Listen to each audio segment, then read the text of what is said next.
এক আইনের হচ্ছে 118 এবং 119। 118 দেখেন, প্রথম হচ্ছে আপনারা দেখবেন ওখানে, আপনারা যখন হেডলাইনটা দেখবেন, ওই হেডলাইন বলে রয়েছে কে সাক্ষ্য দিতে পারবেন। 118 সবসময় রাখবেন সাক্ষীর যে, একজন সাক্ষীর যিনি সাক্ষ্য দিবেন। আমরা শুরুতে 3 ধারায় পড়েছিলাম যে সাক্ষীর কথা বলেছে কে সাক্ষ্য দিবেন। তো এখানে সাক্ষীর যোগ্যতার কথা বলা রয়েছে। এই 118 হচ্ছে 118 সাক্ষীর যোগ্যতা। মানে একজন সাক্ষীর কি ধরনের যোগ্যতা হলে সাক্ষী দিতে পারবে। এখন সেখানে একজন শিশুর কথা বলা রয়েছে, একজন বোবা লোকের কথা রয়েছে, মানসিক রোগী, চরম বার্ধক্য, এবার বিভিন্ন অল্প বয়সে অনেক কথা বলা রয়েছে এখানে। যদিও আমরা প্যানেল কোডে যখন দেখবো, প্যানেল কোড 90 ধারা দেখবেন একটা কনসেন্টের কথা বলা হয়েছে। আমরা প্যানেল কোড তো অবশ্যই আমরা 31 পর্যন্ত 30 পর্যন্ত মনে হয় আলোচনা করছি আজকে, যাই হোক আমরা আস্তে আস্তে দেখবো। তো ওখানে যে 90 ধারা যখন দেখবো, ওখানে একটা কনসেন্ট কথা বলে, ইংরেজিতে কনসেন্ট, বাংলা হচ্ছে সম্মতি, যে কোন কোন ক্ষেত্রে সম্মতি বলে গ্রহণযোগ্য হবে না। তার মানে যদি হবে না বলছে যে এটি বাদ দিলে অপোজিট হচ্ছে হবে। অর্থাৎ শিশুর সম্মতি গ্রহণযোগ্য নয়। কোনো শিশুকে নিয়ে যে তাকে একটা সই করে নিলেন, সে একটা কথা বললো, বললো তুমি একে গুলি করে দাও, বা আমি একটা বিপদ করছি, আমার এই কাজটা করো, এর শিশুর ক্ষেত্রে গ্রহণযোগ্য না, অল্প বয়সের ক্ষেত্রে। তারপর জোরপূর্বক কোনো ভয়ভীতি দেখায় কোনো সম্মতি আদায় করলে সম্মতি হবে না, এগুলো কিন্তু প্যানেল কোডে বলা আছে। বাট এখানে ক্ষেত্রে এই যে সাক্ষ্যদানের ক্ষেত্রেও হো মে টেস্টিফাই, কে সাক্ষ্য দিতে পারবে, একটা 100টা ক্লিয়ার করে দিছে যে সকল ব্যক্তি সক্ষম হবেন, কম্পিটেন্ট হবেন, কম্পিটেন্স হবেন। এই আইনে এটা ভালো করে রাখবেন, সকল যে সাক্ষ্যদানের যোগ্য, এক লাইনে বলে দিছে সকল ব্যক্তি সাক্ষ্য দিতে সক্ষম। বুঝতে পারছেন? যদি না আদালত মনে করেন, যদি না আদালত মনে করেন কি তাদের অল্প বয়স, চরম বার্ধক্য, শারীরিক বা মানসিক রোগ, অথবা অন্য কোনো কারণে তারা জিজ্ঞাসিত প্রশ্নের যুক্তি উত্তরে অক্ষম। এই যে যারা যারা যাদেরকে এখানে আনা হলো, যাদের একদম বয়স কম, চরম বার্ধক্য, শারীরিক মানসিক ভাবে তাদের রোগাক্রান্ত, এই কারণে তারা যদি তাদেরকে কোনো কোশ্চেন করা হয়, এই সকল লোকদেরকে, তারা যদি উত্তর দিতে অক্ষম হয়, আর যদি তারা বোঝাইতে, তারা যদি তাদেরকে প্রশ্ন করা যাই হোক না কেন, তাদের বয়স বা চরম বার্ধক্য, তারা যদি আদালতকে বুঝাইতে পারে, তাহলে তো কথা নাই, তারা দিতে পারবে, সমস্যা নেই, এটা আদালতের বিষয়। তো এখানে হচ্ছে একজন উন্মাদ, লোনাটিক, লোনাটিক মানে উন্মাদ, উন্মাদ বা পাগল যাই বলে না কেন, শুধুমাত্র উন্মাদ হওয়ার কারণে সাক্ষ্য দিতে অযোগ্য হবে না। উন্মাদ হওয়ার কারণেও সে সাক্ষ্য দিতে অযোগ্য হবে না, দেখেন পাগলের কথা বলছে। তবে যদি উন্মাদ এমন হয় যে প্রশ্নবস্তু যুক্তি উত্তর দিতে পারে না, তাহলে সে সাক্ষ্য দিতে অযোগ্য। এইখানে পজিটিভ নেগেটিভ দুইটাই বলতেছে। যদি আদালত মনে করে যে লুনাটিক, দেখুন ফৌজদারি কার্যবিধি আমরা পড়বো, এই যে লুনাটিকের ক্ষেত্রে, উন্মাদ ব্যক্তির ক্ষেত্রে পাগলের কি কি, পুলিশের একটা প্রশ্ন আছে যে রাস্তায় যেরকম পাগল যদি থাকে, পাগল সাক্ষী হয় বা পাগল যদি হয়, তাহলে পুলিশের কি ব্যবস্থা নিবে, একটা সেকশন, সেকশনটা মনে নেই আমার, যেগুলো কার্যবিধি দেখবো। তাহলে আমরা এখানে দেখলাম যে এখানে পজিটিভ নেগেটিভ দুইটাই দেখলাম, যে এখানে সকল ব্যক্তি সাক্ষ্য দিতে অক্ষম, যদি না আদালত যদি মনে না করেন। আদালত যদি মনে না করে, আর যদি মনে করেন তাহলে দিবে। যেমন আদালতেরই এটা তার যোগ্য সৎ বিবেচনা। আদালত যদি মনে করেন তাকে ডেকে এনে সে যদি আদালতকে বোঝাইতে পারে, কথা বলতে পারে, তাহলে দিতে পারবে।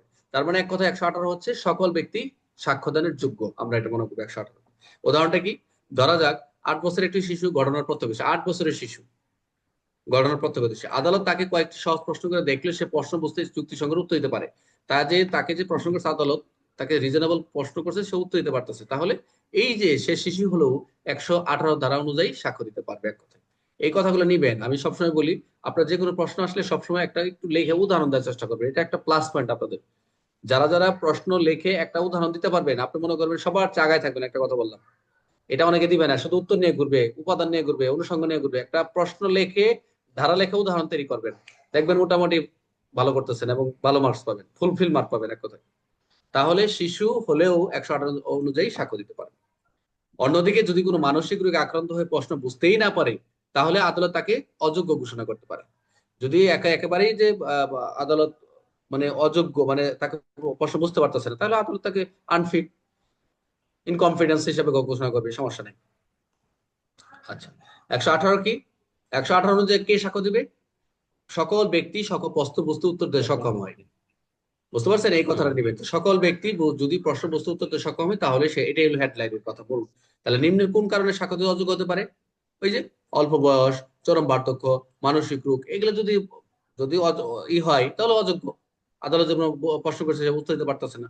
আচ্ছা, একজন উন্মাদ ব্যক্তি সাক্ষ্য দিতে পারবেন, কখনো না, সবসময়, অবশ্যই যদি প্রশ্ন যুক্তিসঙ্গত উত্তর দিতে সক্ষম হয়। ওই কথাটা আবার আসছে।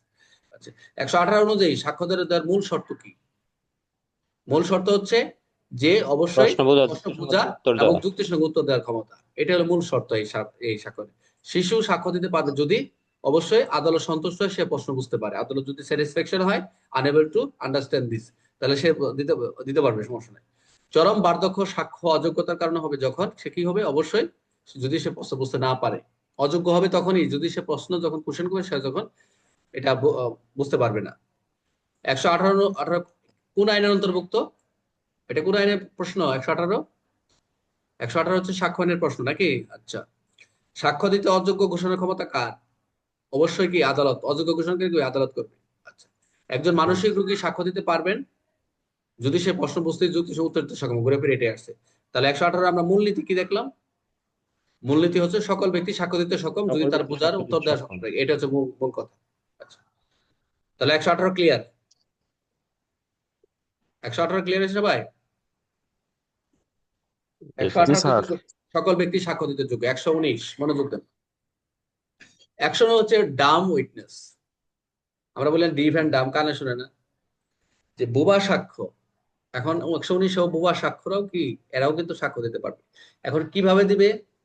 এটা আদালতে যেহেতু বোবা সাক্ষ্য, তাদেরকে যে আমরা অনেক ক্ষেত্রে আমরা দুভাষী নিয়োগ করছি না, আমরা বিভিন্ন মাইনরিটি পড়ছি না, তারা কথা বলতে পারে না, তাদের পক্ষে কথা বলবে, তারা তাদের ভাষা, তারা তাদেরকে এই যে বিভিন্ন ভিকটিম সাপোর্টে দেখবেন তারা তারা যে কথা বলে এদেরকে ট্রেনিং করা হয়, যারা বুবা ব্যক্তি, তারাকে বিভিন্ন ইশারা ইঙ্গিত দিলে তারাই একমাত্র এই যে চিহ্ন টিহ্ন বা বিভিন্ন হাতের বডি ল্যাঙ্গুয়েজে তারা বুঝতে পারে। তো এই বুবা সাক্ষ্য হচ্ছে এই সাক্ষ্য দিতে যারা অক্ষম, সাক্ষ্য দিতে অক্ষম, অন্য কোনো উপায়ে তার সাক্ষ্য প্রদান করতে পারে। কিরকম? যেমন লিখে। যদি সে, অনেক সময় দেখবেন আপনার বুবারা অনেক পড়াশোনা করে, অনেক অনেক মাস্টার্স করা থাকে, ঢাকা ইউনিভার্সিটি অনেক আছে, এরা ব্রিলিয়ান্ট হয়, অনেক ক্ষেত্রে আছে এরা বোবা, কথা বলতে পারে, পা ডিজেবল। তবে এই যে তারা যদি লিখে বা কোনো ইশারা ইঙ্গিতের মাধ্যমে যদি বোধগম্য প্রকাশ করতে পারে, তবেই তাহলে আদালতে থেকে বোবা সাক্ষ্য গ্রহণযোগ্য। এখানে এই ধারার শর্ত হচ্ছে লিখিত বক্তব্য আদালতের খোলা কক্ষে ওপেন হার্ট লিখতে হবে। লিখিত বক্তব্য আদালতের খোলা কক্ষে লিখতে হবে, যে এই যে উনি যে দিবে এটা ওপেন কোর্টে লিখতে হবে।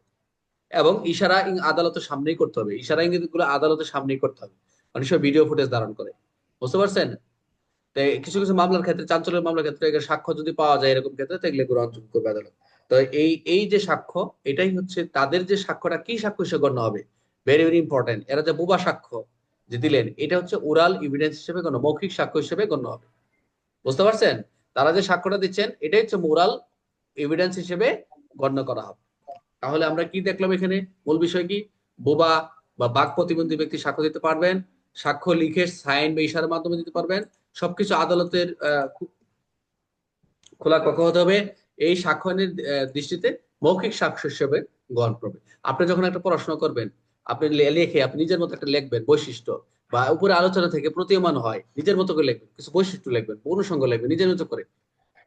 এখান থেকে উপর থেকে লেখে আপনার বৈশিষ্ট্যগুলো বের, যে মূল বিষয় এগুলো বাক্যতে সাক্ষ্য দিতে পারবে, লিখে বিশার মান দিতে পারবে, আদালত খোলা কক্ষ হতে হবে, আইনে দেশে এই সাক্ষ্য মৌখিক হিসেবে। তাই এই পয়েন্টগুলো কিন্তু উপর থেকে লেখা হয়েছে। নিজে নিজে ক্রিয়েটিভিটি হইতে হবে ভাই। কিছু যারা যারা ভালো করতেছে তারা কিন্তু এক্সট্রা কিছু এইভাবেই লিখে আগাচ্ছে। বুঝতে পারছেন? এগুলো একটু খেয়াল রাখবে। উদাহরণটা কি? উদাহরণ ধরা যাক কোন একজন ব্যক্তি জন্মগত ভাবে সে সে জন্মত বুবা, সে একটি হত্যাকাণ্ড সে প্রত্যক্ষভাবে দেখছে, সে এটা ডিরেক্টলি ভাবে সে যেখানে মার্ডারটা হয়েছে সে দেখছে সরাসরি, চোখ দিয়ে দেখছে, কিন্তু সে বোবা। আদালত সে কাগজে লিখে জানালো সে কে অপরাধ করে, সে জানালো যে অমুক ব্যক্তি। আচ্ছা, অথবা সাইন ল্যাঙ্গুয়েজের মাধ্যমে বিচারকের প্রশ্ন উত্তর দিল, এবং সাইন ল্যাঙ্গুয়েজের মাধ্যমে বডি ল্যাঙ্গুয়েজের মাধ্যমে সেগুলো উত্তর দিল। যেহেতু এটি আদালতের সামনে করা হয়েছে, তার এই সাক্ষ্যটা বৈধ এবং মৌখিক সাক্ষ্য হিসেবে গণ্য হয়। ক্লিয়ার? বুঝতে পারছেন বিষয়টা? 119 হচ্ছে বোবা সাক্ষ্য। আমরা যদি উদাহরণ যদি এমসিকিউ যাই, 119 কোন ধরনের সাক্ষী সম্পর্কিত? অবশ্যই বোবা সাক্ষী। আচ্ছা, নাজমুল কি ঘুমাচ্ছ নাকি? বোবা সাক্ষী কিভাবে সাক্ষ্য দিতে পারে? লিখে বা ইশারায়। আচ্ছা, আমি কিন্তু সবারই দেখি, এখানে দেখতেছি আপনারা কে কি কোন মোডে আছেন। ডিউটি করতেছি স্যার। ঠিক আছে, ওকে। বোবা সাক্ষীর লিখিত সাক্ষ্য কোথায় দিতে হবে? অবশ্যই খোলা আদালতে। ইশারা মাধ্যমে দেওয়া সাক্ষ্য কি হতে হবে? অবশ্যই খোলা আদালতে হতে হবে। 119 অনুযায়ী আদালতে। এবং প্রদত্ত সাক্ষ্য কি ধরনের সাক্ষ্য হিসেবে মনে হচ্ছে? মৌখিক সাক্ষ্য। মৌখিক সাক্ষ্য। Good. বোবা সাক্ষীর সাক্ষ্য বৈধ হবে যদি তখন কি, অবশ্যই আদালতের সামনে দেওয়া হয়, আদালতের সামনে থানায় দিলে দেয়। হবে না, সাংবাদিক সামনে দেওয়া হবে না, ভিডিও করলে হবে না, আদালতের সামনে দিতে হবে। এগুলো হচ্ছে বৈশিষ্ট্য। 119 ধারা কোন আইনে অন্তর্ভুক্ত? অবশ্যই সাক্ষ্য আইন। সাক্ষ্য বোবা আইন। সাক্ষী, বোবা সাক্ষী বলতে কি বোঝানো হয়েছে? যে ব্যক্তি কথা বলতে পারে না। বোবা সাক্ষীর সাক্ষ্য গ্রহণযোগ্য কারণ অবশ্যই সে বিশেষ যদি আইন যদি বিশেষ অনুমতি দেয়। সরি, 119-এর মূল উদ্দেশ্য কি তাহলে? মূল উদ্দেশ্য হচ্ছে যে আমাদের বাক প্রতিবন্ধী। বাক প্রতিবন্ধী ব্যক্তিকে ন্যায় বিচার থেকে বঞ্চিত বোঝাতে না করা, এটা হচ্ছে মূল উদ্দেশ্য। না করা। মোটামুটি 118 এবং 119 আমরা মোটামুটি দুইটা ধারা দেখলাম খুব সহজেই। এবং আমরা আমরা যদি এখন কাউকে প্রশ্ন করি যে 118 এবং 119 ধারার পার্থক্য কি, কে বলতে পারবেন?